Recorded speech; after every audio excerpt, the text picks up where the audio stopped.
Bonjour à tous, c'est Olivier de Poupy School, j'espère que vous allez bien. Nouvelle vidéo, visite de crèche encore une fois, mais pas n'importe quelle crèche parce qu'ici on est à la maison, c'est notre propre micro-crèche. On vient d'obtenir l'agrément pour une nouvelle micro-crèche à Capelle-en-Pévèle, pas très loin de nos autres structures. On est dans un lieu assez particulier, je vous en parlerai juste après quand on sera sur le jardin. Je vous propose de venir visiter, venez avec moi, c'est parti.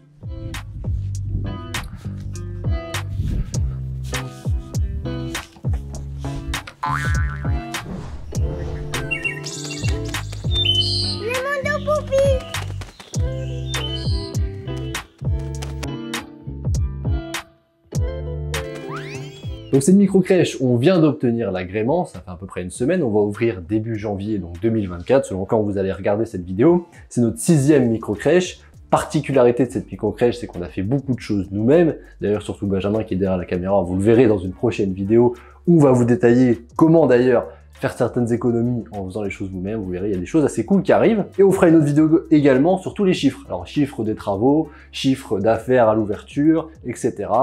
Petit spoiler d'ailleurs, on est complet dès le 2e mois d'ouverture, donc ça c'est plutôt cool. Je reprends sur ma visite. Du coup ici, on est dans l'entrée. Entrée assez classique. Chose un peu différente que vous pouvez voir dans notre micro-crèche, c'est qu'ici, donc c'est un meuble qu'on a fait nous-mêmes. On est sur des meubles tout simplement de cuisine qu'on a adaptés pour faire des meubles de rangement pour les enfants, pour les affaires des enfants, avec un plan de travail qu'on a rajouté. Je reviendrai là-dessus sur une vidéo dédiée. On a l'ensemble des affichages obligatoires, un petit tableau pour écrire des messages pour les parents, des patères ici pour mettre les manteaux des enfants qui puissent se déshabiller, et ils ont chacun leur casier. On peut monter jusqu'à au moins 24 enfants. Comme ça, on est tranquille à ce niveau-là. Juste à côté du coup de l'entrée, on a la salle de pause d'un côté, le bureau en face. Salle de pause qui est assez grande, on a pas mal de rangements. L'inconvénient de cette salle de pause, c'est qu'il n'y a pas de fenêtre, mais du coup, en fait, on propose tout simplement aux équipes de pouvoir aussi prendre leur repas dans le bureau. Ici, c'est aussi pour avoir leur espace si, admettons, le bureau serait occupé. Ils ont un petit fauteuil pour se détendre et plein de rangements pour les jeux. Encore une fois, s'ils veulent se poser, on ira plutôt dans le bureau. Juste derrière, du coup, il y a le bureau avec un point de vue du coup sur l'entrée. Alors, il manque juste la vitrophanie. On va mettre du Poupy un peu partout ici, mais ça sera bientôt fait. Ici, bureau, on est assez spacieux, on a du rangement, on pourra encore en rajouter, mais en tout cas, c'est une première étape. Ça permet de recevoir les parents dans de bonnes conditions. On continue et on va vers la salle de vie. Bon, ici, on a un accès aux toilettes. Et surtout aussi à la cuisine pour la livraison. On a la salle de vie avec nos super portes fait maison. Vous aurez une vidéo tutoriel dédiée, ça fait très longtemps qu'on nous la demande. Elle va être faite. Hop, très pratique. À force de faire des visites, on a piqué des idées à droite à gauche et maintenant je pense qu'on a fait la porte à la fois la plus facile à faire, la plus économique. Et vous verrez, c'est assez pratique. On est dans notre salle de vie. Tout simplement, on a les différents espaces qui se dessinent. On a l'espace ici du coup repas et activités. Donc une table aussi faite maison, vous le verrez dans un tuto.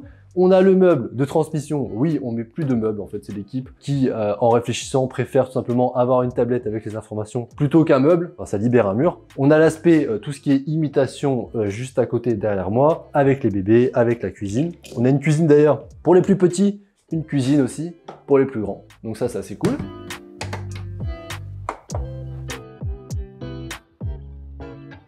Bon, c'est bien chargé parce qu'on l'a mis en déco pour la PMI, hein, mais sinon il n'y a pas autant de jeux tout le temps, bien sûr. Petite particularité de cette crèche, on a ici du coup le parc des bébés. D'ailleurs, je vais pas vous en dire plus dans cette vidéo, mais regardez la vidéo explicative avec les travaux, vous verrez pourquoi. Il y a une petite particularité, on a dû s'adapter par rapport à la hauteur de plafond, etc. Mais du coup, parc des bébés avec des barrières qu'on a faites. Nous-mêmes également, avec des meubles également. Il y a aussi différents miroirs qui vont être ajoutés, différentes choses d'activité pour que les bébés puissent s'épanouir, grandir et évoluer ici en toute sécurité. On laisse ouvert le parc comme dans toutes nos autres micro-crèches, mais sur un accès qui est quand même sécurisé. On dit bonjour à Poupy, salut Poupy.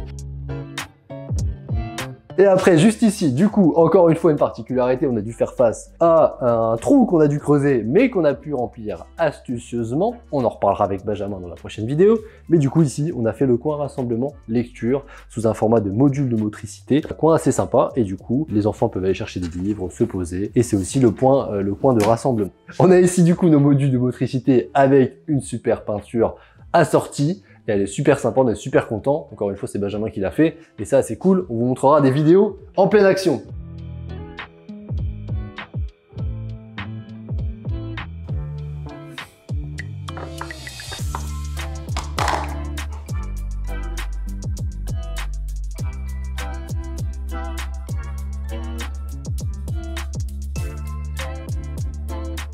venez avec moi, on a une salle d'activité en plus. Salle d'activité, du coup, un grand mur de craie, un tableau Velleda, donc les enfants ils peuvent s'amuser, écrire sur tous les murs, ça c'est cool. On a différentes activités, en fait c'est une salle qui va être simplement, qui va évoluer au fur et à mesure. Ici on a une table d'activité, ici on a une piscine à balles, et ça va évoluer selon tout simplement l'âge des enfants, le groupe et les désirs de l'équipe. On a rajouté des petits meubles de rangement ici. Encore une fois, c'est du Ikea. On vous donnera toutes les infos dans la vidéo avec les chiffres, mais c'est beaucoup plus économique et à la fois très pratique. Donc ici, on met plein de rangements. On pourra en rajouter d'autres si on veut encore au-dessus. Pour l'instant, il n'y a pas besoin. Porte fait maison, j'insiste, mais c'est cool. Du coup, attenant à notre salle de vie, nous avons nos deux dortoirs. Les deux hublots, on rentre dans le dortoir. Des petits. Dans cette crèche ici, on est sur la clim réversible partout. Au dortoir des bébés. Encore une fois, des lits Ikea, c'est pas cher et au final il s'avère que c'est aussi bien. Pour faire les lits d'évacuation, on a pu mettre directement des roulettes sur nos lits. On vous en parlera aussi, ça permet de faire des sacrées économies. Les allèges vitrées ici, c'est des hublots, encore une peinture super sympa. Comme vous pouvez voir, on en est content. Le dortoir d'à côté, donc ici on est chez les petits.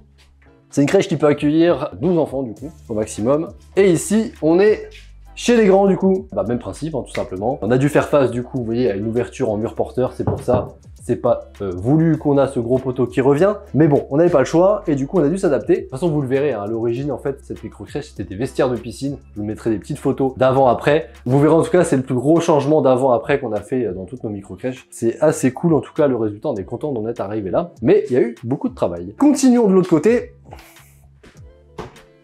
Et du coup, on va dans la salle de change. Barrière fait maison. Vous aurez aussi un tuto pour le faire. Plus solide que les barrières que vous avez chez Leroy Merlin, Wesco et compagnie, bien moins cher et plus efficace parce que vous pouvez le mettre à la mesure que vous voulez. Et bah salle de change, classico-classique, meuble de change, des rangements, petite toilette, petit lavabo, particularité d'ici, meuble de change fait maison, encore mieux que celui du tuto qu'on a fait en vidéo. Du coup, on a refait un tuto parce qu'on aime bien faire des vidéos. Ici, on a le meuble de rangement attenant. Du coup, ça fait un super meuble de rangement. Et en plus, c'est pratique. Je suis en train de faire un change. J'ai mes affaires qui sont là. J'ai les affaires des enfants. Ça, c'est assez cool. L'escalier qui est ici. Plein de rangements en dessous. Encore plein de rangements ici. On n'a jamais assez de rangements dans les micro-crèches. La poubelle de couche. Le petit toilette. Et une petite paroi. Fait maison aussi, bien moins cher également que vous pouvez trouver chez Wesco, tout simplement pour l'intimité des enfants. Juste à côté, une petite buanderie avec machine à laver sèche-linge, même plutôt l'inverse, c'est mieux, ça évite que ça tombe. Des rangements encore, des rangements, la chaudière, et voilà. Hop, on continue du coup, on va à côté dans la cuisine. Donc comme dans toutes nos micro-crèches, même si certaines PMI n'aiment pas, c'est quand même vachement pratique et il n'y a pas de raison qu'ils aiment pas, mais c'est un autre débat. Demi-cloison sur la salle de change, demi-cloison sur la cuisine. On arrive dans la cuisine. Ah, vous le verrez, on fera une petite vidéo aussi sur le montage de la cuisine. Mais particularité, parce qu'à chaque fois on me demande combien de mètres carrés font les cuisines, etc. Ici, on a à peine sur 4-5 mètres carrés. Et vous allez voir, on a réussi à mettre tout ce qu'il faut. Donc au final, il n'y a pas besoin forcément d'avoir beaucoup de mètres carrés. Même si de prime abord, quand on est en train de faire les plans, on se dit que ça passera jamais, que ça va faire tout serré. Bon, au final, on se rend compte qu'on est plutôt bien. Du coup, la cuisine, on a un accès pour la livraison. Donc on passe par ensemble chez nous, directement à côté pour éviter qu'il passe dans la salle de vie. Le cycle propre-salle se fait comme ça. Ici, on peut poser, on peut mettre au frigo, faire la traçabilité, on peut mettre en cuisson, tout le reste, c'est le côté salle, et ce côté-là, ce sera plutôt dédié à la bibannerie. Voilà, tout simplement. Ce qui est cool, c'est qu'en plus, du coup, c'est une cloison qui est assez basse, ça permet de faire comme un passe-plat pour donner à sa collègue les plats qui sont prêts. Donc ça, c'est plutôt pratique. Du coup, c'est une cuisine Ikea, on vous montrera à la fois le montage et à la fois les prix dans toutes les prochaines vidéos sur cette crèche que vous allez découvrir. Dernier point du coup, c'est les extérieurs. La particularité, c'est ici qu'on se trouve sur un domaine de beaucoup d'hectares. Ça s'appelle le domaine du Béron. Ça veut dire qu'il y a un château, il y a différentes salles de conférence, parce qu'ici, on est locataire. De toute façon, vous aurez tous les chiffres dans les vidéos. Donc le jardin a été clôturé, on va le voir juste après. Mais on est juste en face du château, on est en face aussi d'un petit étang. Ça arrive que des fois, parce qu'il y a une forêt qui entoure, on a aussi des cerfs, etc. qui passent. Enfin, c'est assez cool. Donc pour les enfants, on est vraiment en pleine nature, à côté de la ville. Et ça, c'est à la fois cool pour les enfants, pour les parents et pour les équipes. Donc petite particularité ici, c'est qu'on a dû créer, encore une fois, une barrière. Barrière à hauteur de part. Du coup, petite astuce, on l'a fait remonter jusqu'en haut pour l'ouvrir. Ici, encore une fois, c'est l'endroit en fait tout simplement pour mettre les chaussures, etc. pour les enfants. Ils ont des petits porte-manteaux, comme ça il y a les manteaux qui sont prêts pour sortir. allons dehors. Hop. Du coup, petite particularité, il y a des chambres d'hôtes à côté, donc forcément on a dû laisser un passage pour que les personnes puissent accéder, et notamment aussi au château. J'ouvre le jardin. Hop. Et du coup là on accède au jardin des enfants, une 50aine de mètres carrés, tranquille, en pleine nature. Le soleil en plus il arrive, c'est magnifique. En pleine nature ici, on va pouvoir mettre du potager, on va pouvoir mettre différentes choses. Et en plus ensuite il y a cette vue, ce calme, c'est cool, c'est beau, c'est sympa. Et je pense que ça fera beaucoup de bien à tous les enfants. On va essayer qu'ils profitent un maximum des extérieurs. On a fait le tour de la crèche, on retourne à l'intérieur pour le mot de la fin.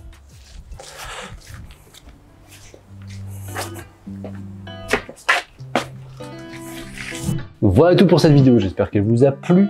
En tout cas, nous on est très fiers de cette nouvelle crèche. Plein de vidéos du coup qui vont suivre pour savoir comment on l'a fait, quels sont les chiffres, etc. C'est aussi notre 6e micro-crèche, on vous fera un petit débrief de comment on les gère, est-ce qu'on est riche avec 6 micro-crèches, etc. Je pense que ça peut vous intéresser. N'oubliez pas du coup de vous abonner pour les prochaines vidéos. On a beaucoup de personnes qui regardent la chaîne mais qui ne s'abonnent pas, donc n'hésitez pas à vous abonner. Si vous souhaitez qu'on vous accompagne dans la création de vos propres micro-crèches, vous avez en description un guide offert, vous avez une formation offerte, et vous pouvez prendre rendez-vous pour un coaching de 20 minutes, soit avec moi, soit avec un membre de l'équipe. C'est totalement offert, ça permet de savoir si le projet est bien dimensionné pour votre profil, vos souhaits, etc. Je vous souhaite la réussite dans votre projet. À bientôt. Au revoir.